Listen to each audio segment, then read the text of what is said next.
What did the beetle represent among the Egyptians? To the Egyptian initiates, it represented the soul. How worthwhile could it be for a man to accumulate all the riches of the world if he loses his soul? The resurrection is only for men with a soul. True immortality is only for men with a soul. It is not possible to awaken the consciousness to make it become objective if we have not first eliminated the subjective elements. Those infrahuman elements are formed by the multiplicity of I's, which, in their entirety, are the ego, the myself. The essence, trapped among all of those subjective and incoherent entities, is profoundly asleep. The annihilation of each one of those inhuman entities is indispensable in order to free the essence. We know that the essence is a fraction of the soul, but with that fraction we can elaborate what the Tao calls the golden embryo, or the embryo of gold. That golden embryo establishes in us a perfect equilibrium between the material and the spirit, but it is not possible to elaborate that embryo if we have not first liberated the essence, that is, enclosed within the ego, the I, the myself. Disintegrating the ego, the essence, or buddhata, is transformed into the golden embryo. Only the person who has a golden embryo is conscious. Only he that achieves the elaboration within himself of the marvelous golden embryo awakens in all the worlds of consciousness and incarnates his immortal triad, Atman Buddhi Manas.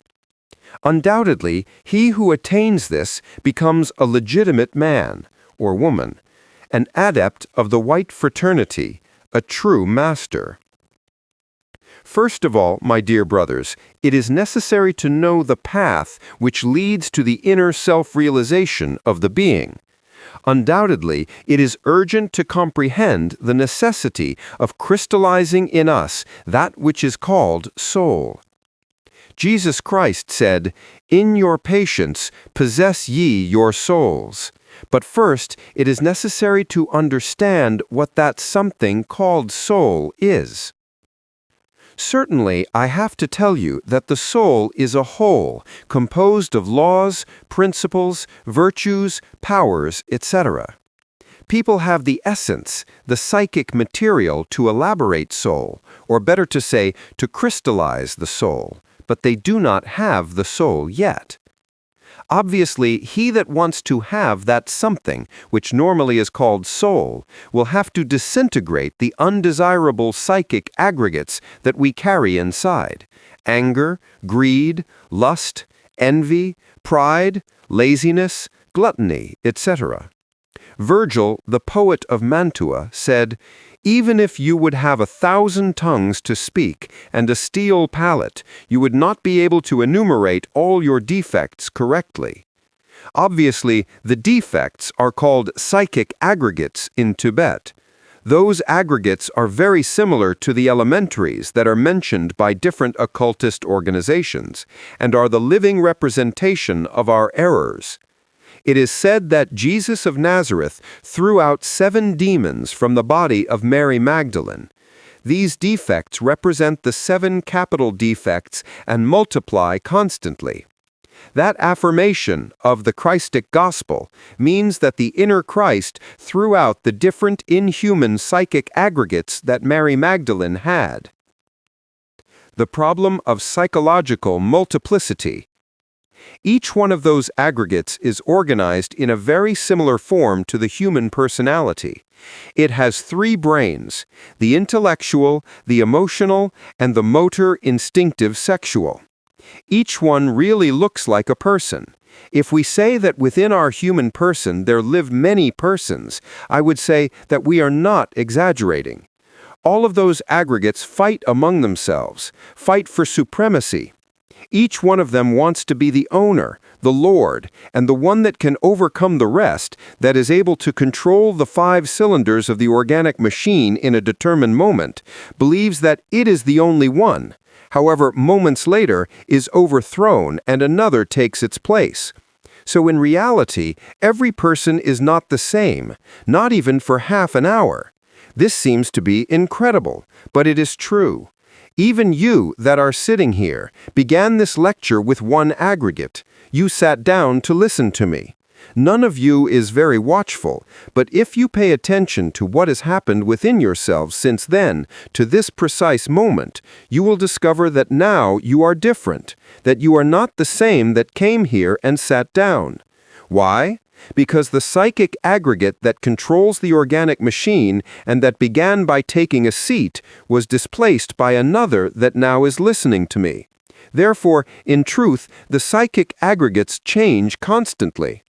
Suddenly, one of them controls the capital centers of the brain, and then another. They are never the same.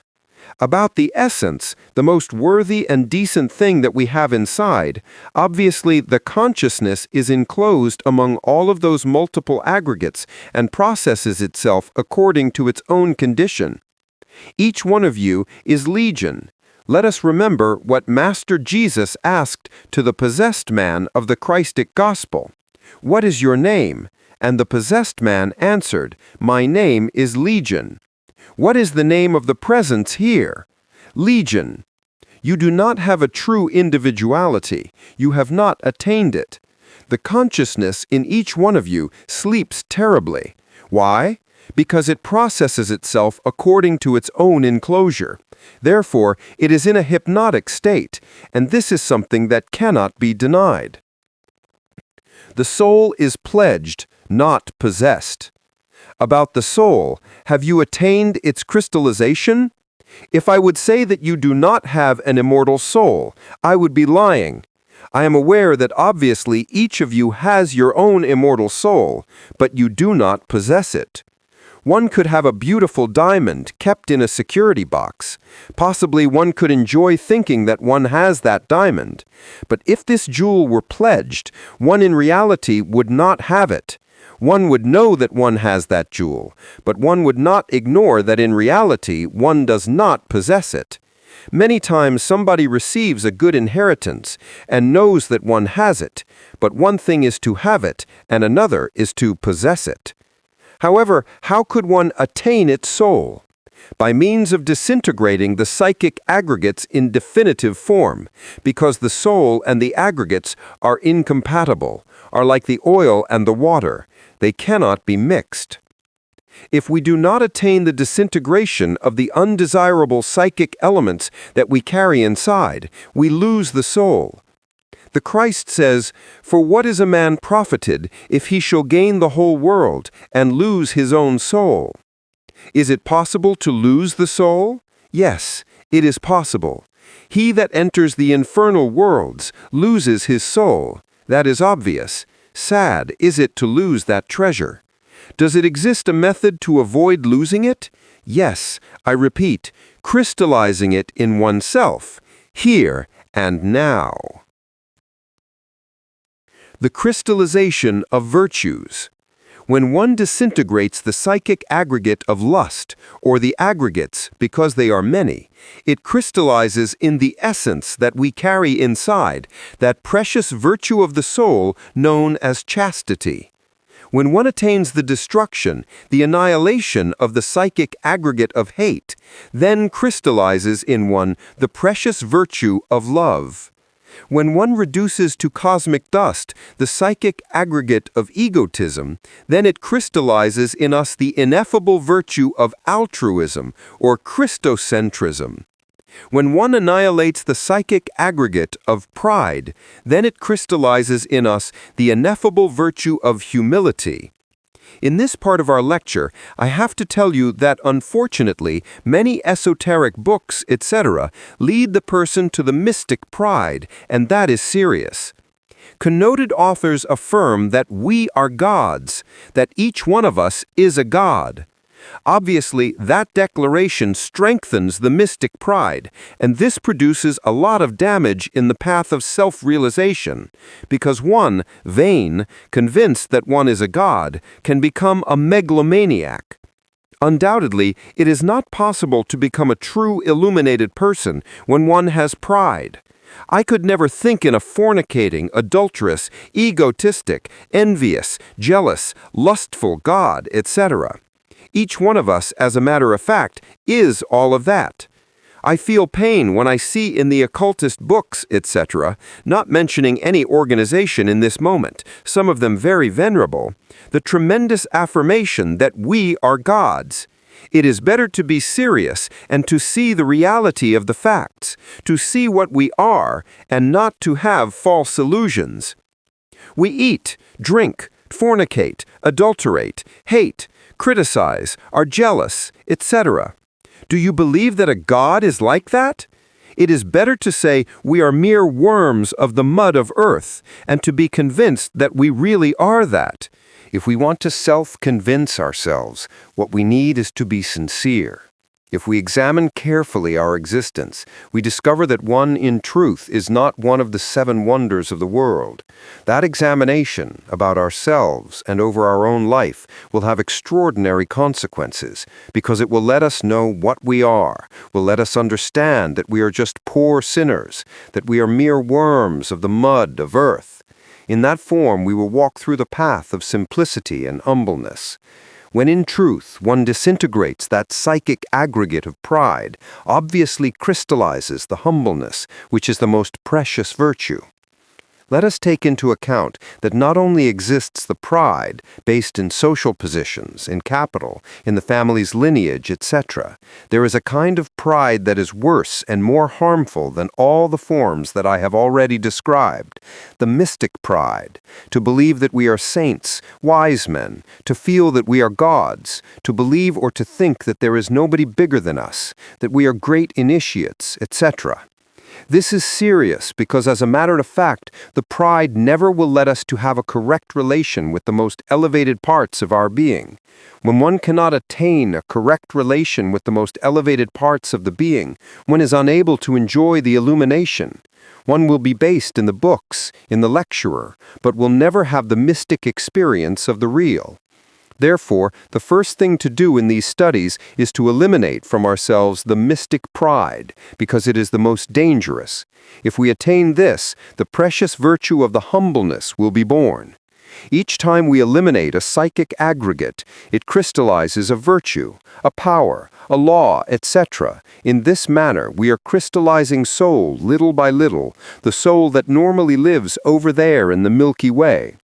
However, we have to affirm that if the water does not boil at 100 degrees, does not crystallize in us what has to be crystallized, and it is not disintegrated what has to be disintegrated. When I say the water has to boil at 100 degrees, I am speaking in parable. I mean that we need to pass through great emotional crises in order to disintegrate each defect of psychological type.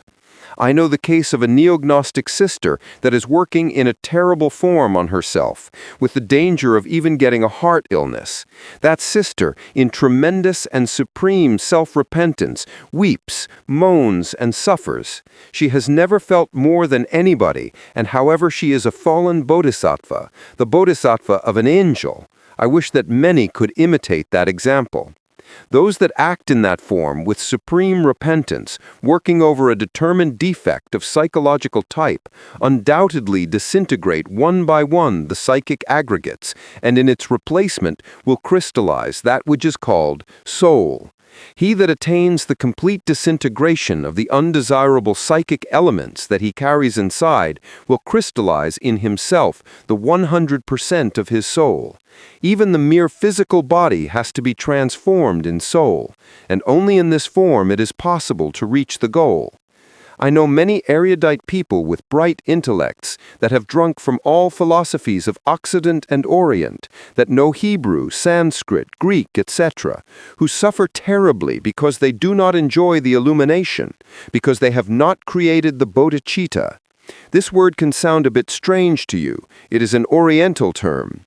In Japan, China, India, Nepal, where Gautama, the Buddha Sakyamuni, was born, bodhicitta is called the soul crystallized in a man or woman. It is marvelous to see how those different elements, virtues, and powers slowly crystallize in the essence, according as it becomes liberated. For this reason we have said that the essence is the necessary material for the crystallization of soul. The term to fabricate, it does not seem to be the most correct term. It is very heavy, rough. However, many authors use that term. Let me take the liberty of dissension in relation with that term. I prefer to say to crystallize, because the soul is not something that has to be fabricated. It exists. What one must do is to crystallize it, and that is different. You have seen a piece of ice. It is the crystallization of the water element. Undoubtedly, once that element is really cold, it takes the form of ice. It is amazing to see the crystallization of the water. It is done according to some extraordinary geometric principles. The same happens with the soul element.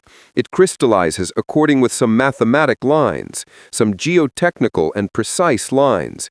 Even the very body that we have has to be transformed in soul, and it is possible to do so when in reality we commit ourselves to do it. Inferential Pieces, Samael Aun Weor.